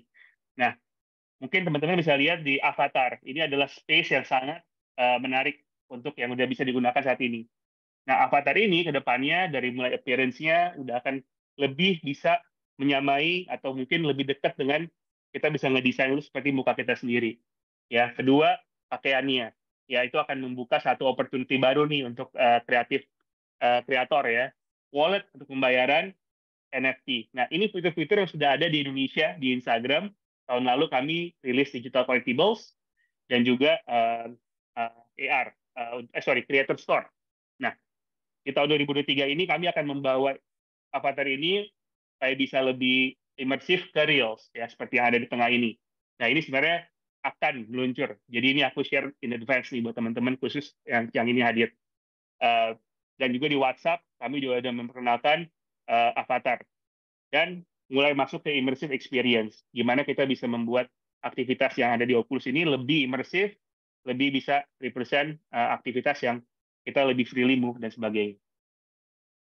Nah, sebenarnya apa sih nih 3 hal penting ya komponen bridges untuk menuju metaverse ini? Pertama, kita mulai embracing AR dan VR, apalagi di bisnis. Kedua, banyak juga bisnis yang udah mulai melakukan storytelling ya, udah mulai masuk atau udah mulai nyemplungin kakinya ke dalam metaverse ini. Ketiga, talents dan partnership. Nah, ini penting banget. Nah, aku boleh share cepat aja seperti apa.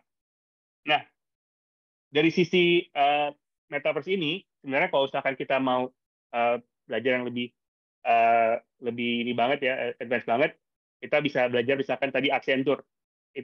Ini karena masih evolving space, jadi kita bisa belajar melalui industri ya yang relevan. Nah, di sini ada knowledge and skill yang dibangun, education and onboarding experience, ya collaboration cross team. Di Meta misalkan sangat umum, kami melakukan collaboration meeting melalui Oculus. Di Accenture juga sebenarnya udah di-share, udah ada onboarding ya, udah ada experience yang dibangun secara custom di dalam menggunakan Oculus untuk product development dan juga membuka revenue stream. Seperti apa sih contohnya? Nah, ini aku share di sini. Contoh, mungkin yang Accenture udah umum, tapi yang ini J&J ya di sini. Training untuk medical student, di mana menggunakan teknologi yang ada di dalam Oculus ini, experience yang lebih membawa kita sedekat mungkin ke experience misalkan handling di ruang OK misalkan. Nah, ini sangat membantu banget untuk medical student. Satu, untuk learning. Nah, remote working misalkan, di mana Zoom, Teams, ini udah incorporate dengan VR ya, dan membuat lebih mudah untuk kita bisa nggak di 2 dimensi, tapi membayangkan kita ini sebenarnya bisa ada seperti halnya 3D, meskipun kita nggak ada di situ secara fisik. Nah, berikutnya product development process di sini, mempercepat gimana kita bisa membangun produk melalui VR. Nah, digital goods itu juga. Nah, ini udah mulai nih di Indonesia tahun ini, aku bicara sama beberapa brand, mereka akan mulai membuat campaign untuk NFT, tapi sebenarnya sebagai collectibles, sebagai experience yang lebih bukan NFT sebagai investment tool, tapi lebih seperti experience untuk misalkan loyalty. Nah, avatar itu juga udah mulai diintroduce oleh brand ya, brand udah mulai membuat avatar experience untuk represent mereka di dalam dunia ini. Nah, ini kita juga udah lihat banyak adoption yang sangat tinggi di Indonesia ya, sharing avatar dan sebagainya. Ini adalah space yang lagi developing sekali. Nah, berikutnya kalau kita bicara untuk storytelling, di sini juga kita lihat experience yang dibangun oleh brand ini seperti apa sih? AR, pertama ini yang sangat relevan di Indonesia dan juga di beberapa mature market seperti di US, Europe, VR ini udah digunakan untuk immersive storytelling. Dan bagaimana kita bisa blend dua dimensi melalui VR dan AR. Nah, ini mungkin aku ingin share opportunity seperti apa. Setiap bulannya ada 350 juta orang yang menggunakan AR effects setiap bulannya. Nah, 70% dari consumer ini sangat dibantukan dengan adanya experience melalui AR. Nah, AR market ini akan expand di tahun 2008 sebesar 330 billion US dollar. Nah, ini sebenarnya udah jadi opportunity yang kita bisa capture saat ini juga, membangun experience AR yang next to the next level. Nah, buat teman-teman bisa di-scan pakai HP nih, pakai foto bisa di-scan, ada barcode di sini untuk bisa experience AR ini seperti apa sih. Ini adalah beberapa contoh yang lebih advance dari yang sekarang misalkan ada di available di IG. Nanti kalau misalkan belum sempat, saya akan share deck-nya juga, bisa di-scan langsung sendiri. Nah, oke. Tentunya juga membangun experience across platform dari segi web mobile, dan juga browser. Nah, ini sebenarnya kita juga lihat metaverse ini harus inklusif, bukan hanya bicara VR aja, tapi juga di mobile seperti apa. Nah, dari sisi talent, sebenarnya yang paling gede banget sekarang adalah kreator ya. Kalau kita bicara metaverse itu pesta, kreator itu adalah host dari pesta ini.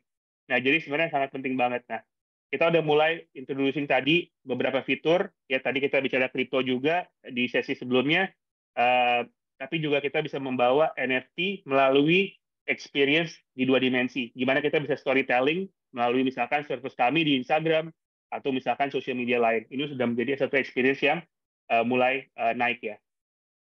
Nah, beberapa prinsip dari creator culture yang aku ingin share ya. Pertama, mengedepankan value, inklusif, ya, collective creativity, human experience, dan lifelong learning. Mungkin yang paling kanan ini paling penting buat aku, karena di sini kita masih keep on evolving ya. Jadi kita harus punya learner mindset untuk bisa capture opportunity ke depan. So, in short, sebenarnya kita ini udah siap untuk building the foundation menuju metaverse dengan teknologi yang sudah ada. Buat aku, ke teman-teman semua, mungkin aku request untuk mulai dipping our toes, atau udah mulai masuk dan udah mulai experience, dan juga hopefully bisa mulai belajar dan membangun experience tersebut untuk bisa kita future proofing dari sisi talent dan knowledge ke depannya. Terima kasih untuk kesempatan sharing. Thank you.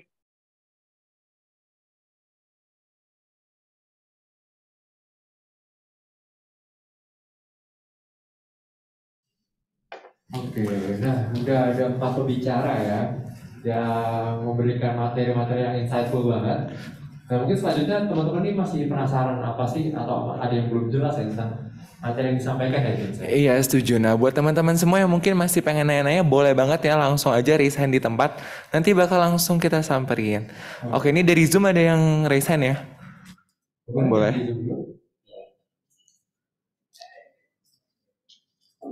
Boleh. Silakan.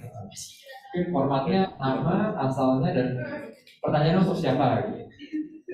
Baik, terima kasih. Selamat siang, Pak Fajar, Pak Dela, Pak Zeb, dan Pak Aldo. Terima kasih, benar-benar insightful ya. Hari ini perkenalkan saya Triagiri Ramdhani, saya alumni dari MBA ITB juga. Dan sekarang saya bekerja di pemerintahan, Pak, di Dinas Kesehatan Provinsi Jawa Barat.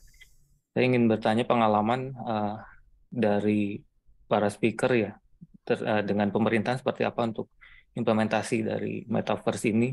Karena begitu menarik, Pak, kami juga sedang menyiapkan untuk bagaimana menghadapi Society 5.0 gitu ya, dan seterusnya. Ini juga tantangan yang luar biasa. Itu yang pertama. Yang kedua, untuk di Indonesia sendiri, untuk etiknya sejauh mana Pak? Apakah ada yang apa namanya? Kalau tadi Pak Fajar menyampaikan di Eropa gitu ya, kalau di Indonesia seperti apa? Dan apa saja tantangan atau mungkin limitasi yang dihadapi selama ini? Terima kasih. Boleh mungkin pertanyaan pertama tadi ya? Iya. Untuk para speakers, boleh salah satu aja yang mau menjawab? Silakan. Dengan pemerintah tadi ya? Iya. Mungkin aku boleh izin jawab dulu ya kali tadi soalnya ada beberapa yang relate. Terima kasih Mas pertanyaannya Mas Giri ya. Aku kalau pengalaman di pemerintahan, kebetulan ada satu contoh nih belum lama ini aku juga baru tahu. Sebenarnya udah cukup lama di tahun 2021 membangun dengan kejaksaan kalau nggak salah ini. Kejaksaan RI ya di tahun 2021 kita ada satu use case. Sama nih sebenarnya di awal banyak untuk training sih, lebih untuk training, untuk experience di courtroom melalui Oculus ya, Oculus dibangun custom seperti itu. Nah ini sebenarnya kami tidak langsung Meta, kami bekerja sama dengan quote unquote partners of developers. Misalkan yang lokal di Indonesia itu ada Shinta VR, ya itu salah satunya yang dengan kejaksaan itu tadi. Juga ada beberapa kayak Weir misalkan juga mereka bangun experience untuk Oculus seperti itu. Kalau secara etik tadi too early to tell Pak, kami di Indonesia ini masih di dua dimensi, masih di sosial media. Yang berikutnya, Franciscus. Masih di sosial media, jadi lebih fokusnya masih lebih ke arah privacy policy, community guideline yang ada di sosmed. Jadi kita belum ke arah yang tadi ya, kalau kita bicara di metaverse karena belum ada. Thank you. Oke, baik. Terima kasih, Pak. Mungkin dari speakers. Baik. Mungkin dari speakers yang lain ada yang ingin ditambahkan lagi? Apa sudah cukup? Oh, boleh. Silakan, Pak. Itu ya kameranya. Siap. Izin menambahkan, Pak. Ini luar biasa hybrid. Ya, kalau pengalaman kita mungkin banyak main di yang kecil-kecil. Jadi kita masuk dari jalur investor lewat samping ke anaknya beliau gitu yang tadi di video gitu. Memang ada banyak jalur sih kalau untuk seperti ini. Tapi mungkin benar sih kita mencari key person dulu, Mas Ria. Key person yang nyambung kalau diajak ngobrolin metaverse gitu. Karena kalau di dunia developer, user requirement itu mungkin nomor 1 ya. Jadi kalau usernya belum kebayang metaverse, takutnya proyeknya ya kesana kemari atau ujungnya mungkin drama gitu. Biasa gitu. Jadi dengan kita mendekati user yang nyambung, yang sebelahnya beliau-beliau itu, akhirnya kita bisa tuh bikin prototipe dan terus itu akan ada butterfly efeknya. Maksudnya ada efek berantai gitu. Ternyata itu nyambung sama yang tadi Y Canvas kita, jadi banyak supporter di sana gitu ya. Dan jadi jangan-jangan tuh ya karena metaverse dekat sama inovasi juga tentu ada Meta, bapaknya inovasi metaverse. Itu mungkin itu Mas Tria sekarang mungkin saat yang baik untuk ya kalau ada keseruan tadi ya. Gunanya sih banyak sih utility-nya. Ya misalkan buat rapat, buat macam-macam. Jadi ya tadi mungkin di Meta tuh slide-nya lengkap banget tuh mungkin secara teorinya. Terima kasih. Makasih banyak Pak. Ya. Baik, terima kasih dan mudah-mudahan nanti saya bisa berkomunikasi nih langsung sama Pak Aldo, Pak Ajep dan yang lainnya para speaker. Terima kasih banyak. Baik, terima kasih banyak Pak atas pertanyaannya. Mungkin nanti kita jawab, kita buka lagi sesi tanya jawabnya. Mungkin teman-teman. Oh boleh, silakan. Ya, saya Sally dari DSM mau tanya kalau dari pemaparan semua itu metaverse gitu ya AI lebih ke pengalaman baru terus ngebangun sebuah dunia baru. Kalau buat saya yang kebayang itu kan secara real sekarang kondisi itu misalnya Indonesia kaya banget gitu ya, resourcesnya banyak, tapi ada isu unethical behavior, korupsi gitu ya. Dan itu jadi akar segala kerusakan. Kita mau bangun apapun, kalau misalnya personnya itu punya corrupt behavior, itu rusak.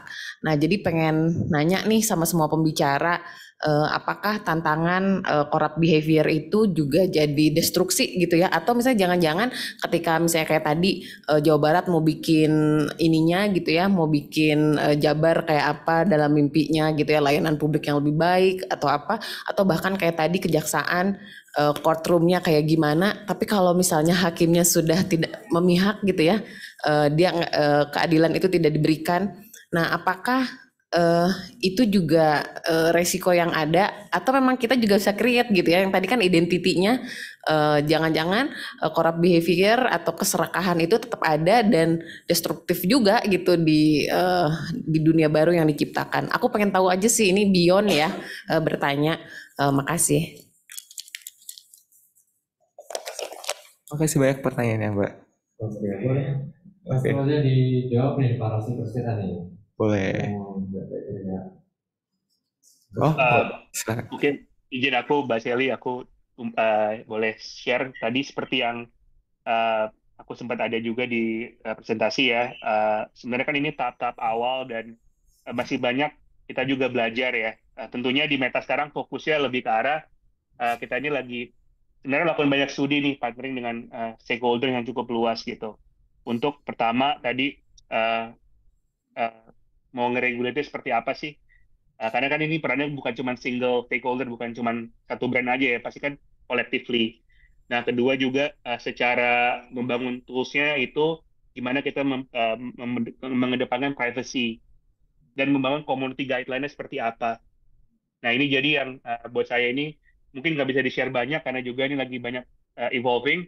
Cuman mungkin satu hal, ke depannya semakin kita mengarah ke sini, kesempatan untuk kita bisa berpartner, untuk bisa sama-sama melakukan studi ya, ini akan lebih tinggi sih juga di Indonesia tentunya. Jadi ya aku ajak mungkin kita semua bareng-bareng untuk juga mikirin ke arah sini sih, untuk tadi ya responsible innovation bersama-sama di Metaverse. Oke, terima kasih jawabannya Pak. Mungkin tadi Pak Adela mau nambahin ya? Oke, boleh. Silakan Pak. Di sini aja, Bos. Oke, jadi mungkin tambahannya tadi balik lagi ya ke slide yang sempat disampaikan adalah human is always a human gitu. Jadi teknologi sebesar apapun, structure yang dibangun sebesar apapun, balik lagi intensinya adalah manusia punya akal, manusia punya intention gitu. So etik menjadi sesuatu yang penting banget gitu ya. Mungkin nanti bisa jadi satu subkata tersendiri gitu ya untuk ethics gitu related dengan robotics, karena ada case juga kan kemarin mengenai ada satu robot yang dia tidak sadar bahwa dirinya adalah robot. Kemudian dia berbicara dan udah semua ilmunya sebagai profesor, dan nanti mungkin akan ada ethics as a robotic juga gitu ya. Jadi memang itu tantangannya sebagai HR juga, salah satunya di kami juga adalah untuk mengeducate people gitu. Karena mungkin di Mas Aldo secara infrastructure dengan policy dan community guideline, tapi kita sebagai HR person adalah educate people dengan intensi kita create the community guideline itu sendiri. Mungkin itu sih tambahannya Mbak Sally. Thank you. Oke, terima kasih Pak Adela atas jawabannya. Oh, ada apa lagi? Oh, boleh. Silakan Pak. Ya, makasih pertanyaannya Mbak Sally. Jadi di dunia research gitu ya, kita coba cari-cari terutama di artificial intelligence gitu ya. Ini banyak sekali tantangannya. Misalnya tadi wawancara, etikanya seperti apa sih rekrutmen? Apakah saya diwawancara orang robot itu etis? Kemudian data-data kita disimpan di mana? Setelah diwawancara ribuan CV masuk, nah itu etiknya, security-nya segala macam gitu ya. Tadi mungkin ada disebut mention korupsi segala macam ya.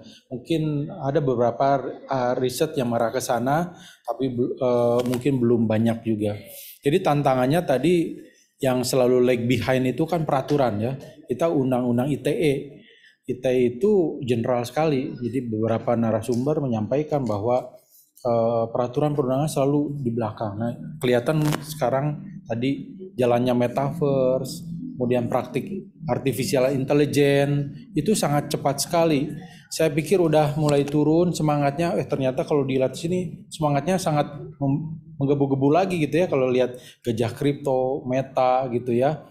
Dan itu real tadi disampaikan oleh Accenture. Accenture menawarkan berapa memang opsi-opsi. Ya, saya kira semua ini peluang-peluang karir, peluang bisnis, semuanya numplek di sini gitu ya. Termasuk etikanya, ini lingkup semua penelitian anak-anak SBM saya kira ini semuanya. Ya, tadi Mas Tria Giri ini yang paling rajin ikut seminar saya, yang pernah pengen ke Jerman, mungkin kesampaian tadi ke Swiss. Itu saya kira di pemerintahan saya dengar pertama kali ketika Rakernas IAITB. Kita akan lihat metaverse IKN gitu ya. IKN-nya tahun depan udah beres gitu ya, metaverse-nya lebih dulu tadi kira-kira. Nah ini semuanya bisa dikira. Kalau saya ngelihat nggak ada yang tidak mungkin gitu ya, ngelihat optimisnya Kang Jeff tadi ya, ngelihat wah sampai kerja kerasnya segitunya gitu ya, dan kayak dengan sesaat tadi memungkinkan ya, sangat memungkinkan. Mungkin etiknya ini saya kira lingkupnya sangat luas sekali. Mungkin itu tambahan dari saya. Terima kasih. Terima kasih Pak Fajar. Terima kasih banyak Pak. Ya, tadi sudah terjawab ya. Oke. Terima kasih banyak. Pak, sudah ada dua penanya. Boleh mungkin buat teman-teman yang masih penasaran, masih kepo-kepo, boleh langsung bertanya. Sebelumnya ini ya, tadi ada sponsor tadi ya. Oh iya, oke. Dapat coklat nih katanya. Oke. Pas banget di tanggal 27 Februari bertepatan dengan hari Senin. Oke. Oke, silakan Kak.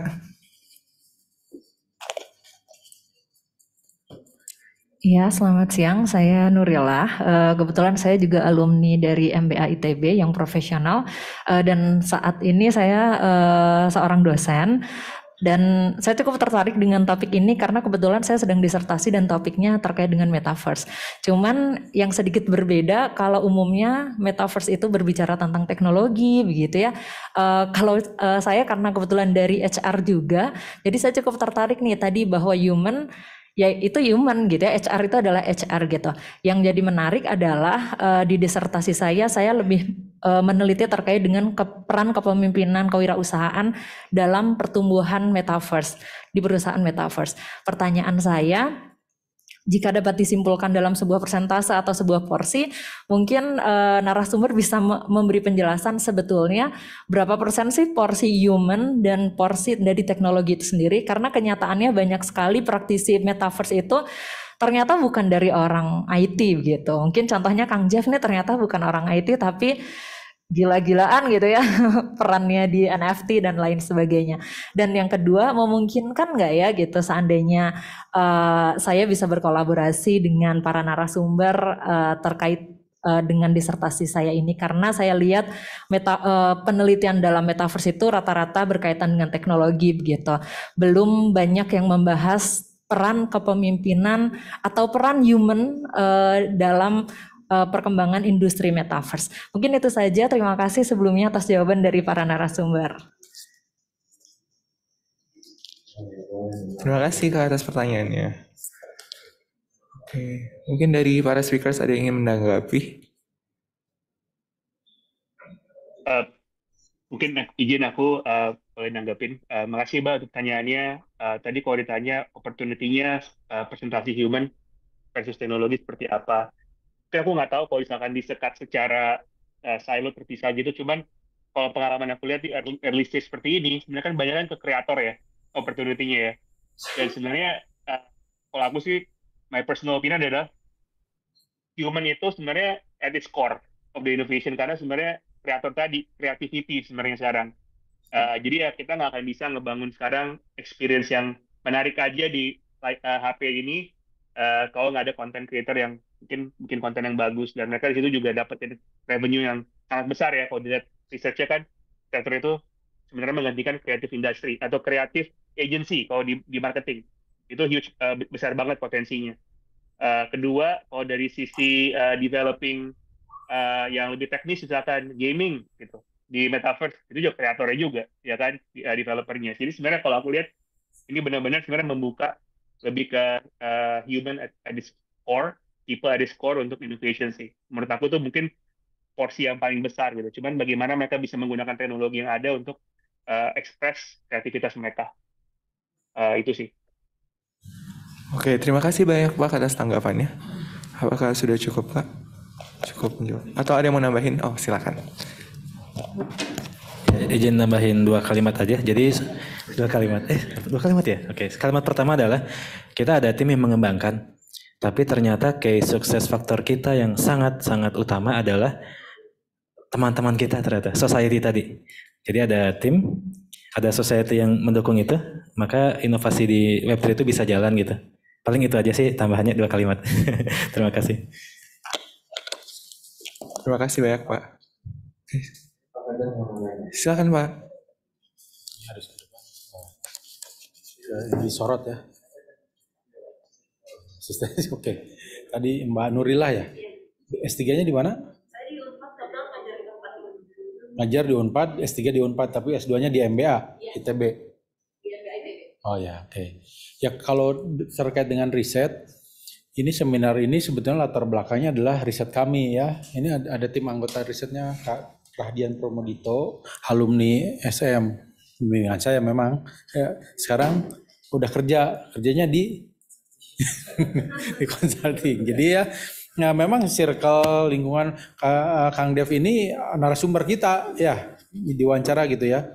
Jadi intention bagaimana kita menggunakan metaverse entrepreneur itu adalah topik riset kita. Mungkin nanti Kak Dito bisa cerita findingsnya apa gitu ya. Riset-riset kita memang ya saya tim risetnya diarahkan ke human capital. Semoga ini apa ya dalam kontribusinya gitu ya untuk pengembangan human capital. Tadi antara hardware, software, kemudian ada orangnya, humanware gitu ya. Orangnya itu yang mana sih proporsinya gitu. Nah ini terus terang yang pasti aktornya orang lah. Desainernya tadi kata Pak Aldo gitu ya adalah orang, content creator segala macam. Ini intinya meskipun nanti bergerak-gerak animasi sebegitu, tapi intinya sebetulnya makanya kita semangat adalah orang. Jadi pemainnya orang, semuanya developer segala macam gitu. Terkait finding riset mungkin Kak Dito bisa cerita apa sih waktu itu yang kita research gitu ya. Di explore. Nah, nanti saya kira kolaborasi nanti para narasumber welcome gitu ya. Semoga ini Pak Aldo, Pak Jeb lagi, kemudian Kak Dela ya saya welcome nanti untuk riset bareng berikutnya. Silakan kalau mau singkat cerita findingnya saya diwakili nih.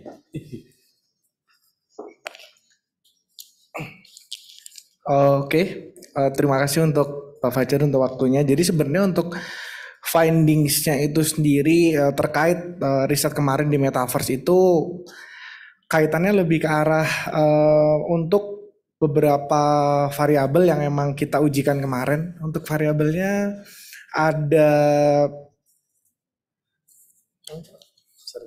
aku sambil ini ya sambil buka finding aja ya untuk dari drive-nya gitu mungkin.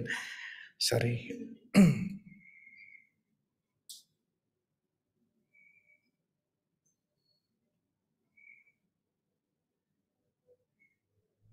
Nah, kalau dari findingnya itu sendiri, dari yang kita temuin kemarin adalah bahwa untuk metaverse sendiri, untuk kesiapannya dari kita, dari orang-orang yang ada, utamanya dari pemilik-pemilik bisnis atau orang-orang yang emang ada punya bisnis dan mau terjun ke metaverse itu, mereka semua punya mereka semua punya keinginan dan udah ada upaya gitu untuk menerapkan yang metaverse ini kayak gimana, planning mereka ke depannya dari bisnisnya tuh kayak gimana. Akan tetapi juga belum ada yang dibarengi terkait kemampuannya sekarang itu masih kurang. Tapi kalau secara intentionnya itu udah gede banget, mereka udah nge-planning semuanya. Cuman dari sisi hard skillnya, soft skillnya itu masih kurang banget untuk di metaverse. Nah itu yang emang secara rata-rata di Indonesia jadi salah satu hal yang masih berusaha dikejar lah untuk ngejar bisnis industri yang ada di metaverse ke depannya. Kayak gitu mungkin tambahan dari saya. Terima kasih. Oke, terima kasih atas jawabannya. Oh, banyak banget ya jawab ya ini ya.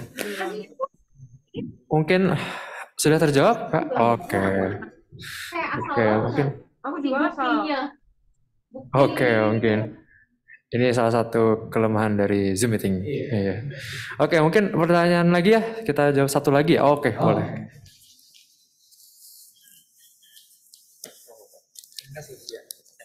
Oke, perkenalkan nama saya Farah Samir. Saya mahasiswa MSM 2022. Izin bertanya mengenai HR terutama. Jadi kan sebenarnya kalau kita bahas di sini ada AI, ada metaverse. Kedepannya nih misal ketika kita sudah metaverse itu udah jadi sehari-hari lah dalam hidup, dan AI contohnya seperti ChatGPT itu dia udah bisa ngasih interaksi yang baik gitu antara komputer dengan manusia, dan sehingga nanti kedepannya pasti ada interaksi antara human dan juga robot ataupun robot dengan human.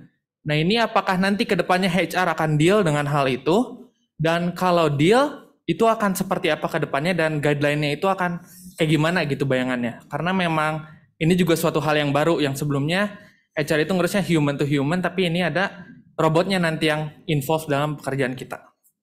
Terima kasih. Terima kasih Renta untuk pertanyaan.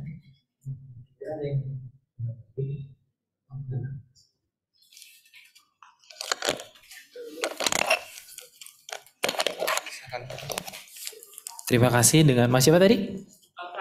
Mas Faras ya. Jadi memang itu sesuatu yang menarik ya. Jadi challenging juga. Tapi yang pasti adalah tadi HR is always evolve, dan kita sebenarnya yang meng-create itu juga. Jadi bagaimana kalau dulu-dulu zaman-zaman HR masih bagaimana sih bisa memahami karyawan, bagaimana sih bisa ngerekrut karyawan atau talent-talent yang bagus, ada yang namanya assessment, ada namanya interview gitu ya. Kemudian sekarang kita mulai berada di porsi untuk berinteraksi dengan AI itu sendiri gitu. Nah, itu yang sebenarnya balik lagi HR sebagai human perlu mempelajari, dan pastinya yang jadi challenge yang mungkin masih jadi abu-abu sekarang adalah memang code of conduct-nya atau ethics-nya, karena banyak kalau kita berandai-andai itu banyak banget film-film yang sebenarnya udah memperlihatkan itu. Jadi seperti kayak Ready Player One gitu ya, kalau misalnya teman-teman nonton, atau kayak dulu ada lagi film apa ya, Her gitu kalau nggak salah. Jadi banyak film-film yang memang saat ini sudah menjadi kenyataan, beberapa saat lagi jadi kenyataan. Nah, yang jadi challenge HR adalah bagaimana sebenarnya mungkin bisa tergabung dalam code of conduct-nya, dan juga bagaimana sebenarnya kita jadi bisa mempelajari interaksinya. Karena kalau ditanya dengan apakah HR akan deal atau tidak, the rate and change udah terjadi. Gak mungkin kita posisinya adalah katakanlah resistance, karena balik lagi bagaimana kita ikutin dengan perubahan yang ada, dan perubahan itu harus kita accept. Mungkin tadi nyambung dari pertanyaan tadi juga leadership, bagaimana sebenarnya leader-leader juga bisa accept itu. Kayak tadi aja di contohnya Mas Jeff keren banget kan gitu ya, Pak Jokowi ada di sana gitu sebagai avatar gitu, seolah-olah gitu. Makanya sebenarnya leader kemudian people it will be impact related with this change gitu, terlepas dari infrastruktur yang terjadi. Jadi jawabannya adalah pasti dealing. Yang bisa kita lakukan adalah bagaimana kita mempelajari interaksi-interaksi itu gitu. Kurang lebih kayak gitu Mas Pras. Terima kasih. Terima kasih banyak Pak untuk jawabannya. Kita jadi speaker saja yang menanggapi lagi. Terima kasih jawabannya. Ada yang mau menambahkan? Tidak? Oke, mungkin kita tutup ya sesi tanya jawabnya. Mungkin nanti bisa di lain waktu kita buka lagi sesi tanya jawabnya. Oke. Nah, selanjutnya kita bakal ada apa sih Kak? Nah, selanjutnya karena kita sudah menerima pemaparan materi ya, selanjutnya adalah penyerahan sertifikat kepada pembicara kita. Monggo untuk Pak Jeff, Pak Fajar, Pak Dela, dan Mas Fauzan Khalil ya untuk maju ke depan.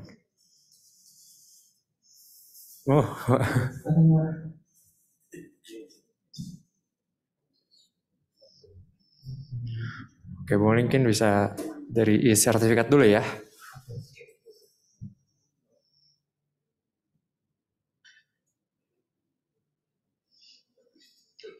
Oke, mungkin.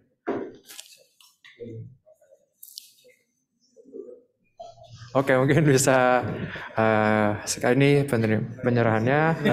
Benar.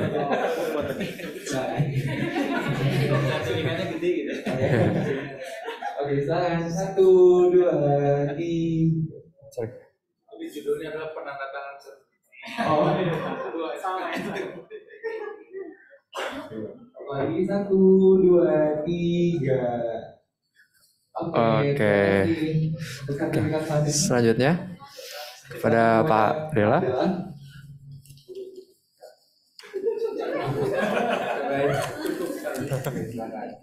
Yuk, bisa untuk foto 1, 2, 3. Sekali lagi 1, 2, 3. Oke, terima kasih banyak Pak. Selanjutnya untuk Pak Meritan. Oke, bisa untuk foto 1, 2, 3. Sekali lagi. Sekali lagi 1, 2, 3. Oke, terima kasih Pak. Mungkin yang terakhir ya bersama Pak Aldos. Yang terakhir untuk Pak Aldo ya. Mungkin bisa di share screen aja kali ya. Oke, gitu bareng.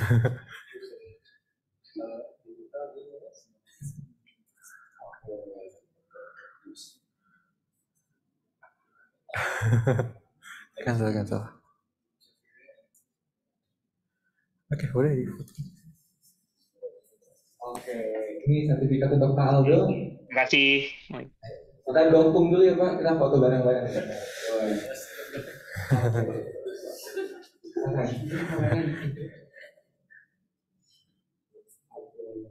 Operator di sini.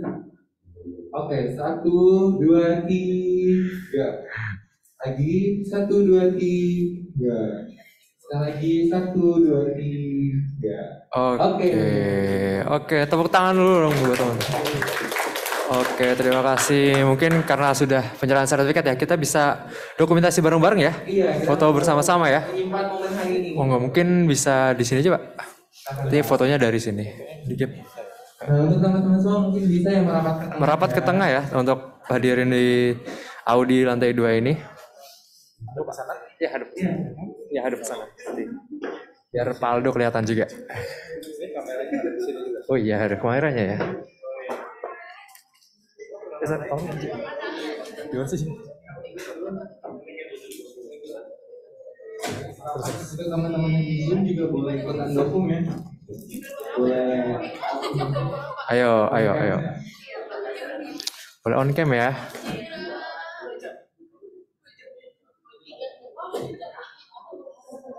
Nah.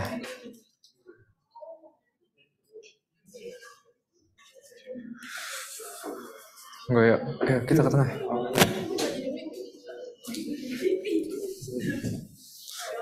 Ayo boleh yuk. Silakan. Untuk teman-teman semua boleh merapat agak ke tengah ya. Jadi.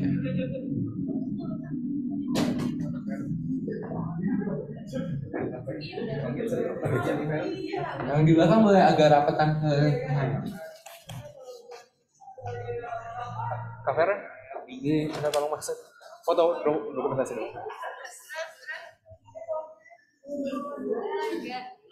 Oke, yuk merapat ke tengah yuk teman-teman. Merapat.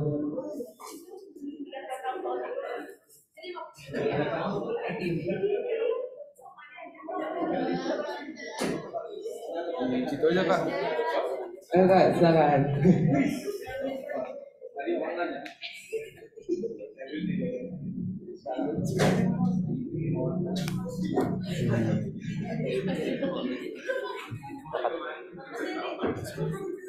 Cukup ya? Kelihatan semua, Gibi? Aman. Oke, semua ngeliat ke kamera, ada Gibi ya. Oke. 1, 2, 3. Oke, sekali lagi 1. Oh, merapat katanya. Merapat. Lagi 1, 2, 3. Ini bisa landscape ya. Boleh. Iya, aduh ini. Siapkan pose terbaik ya teman-teman ya. Ayo. Oh, tangan di kepala. Tangan di depan.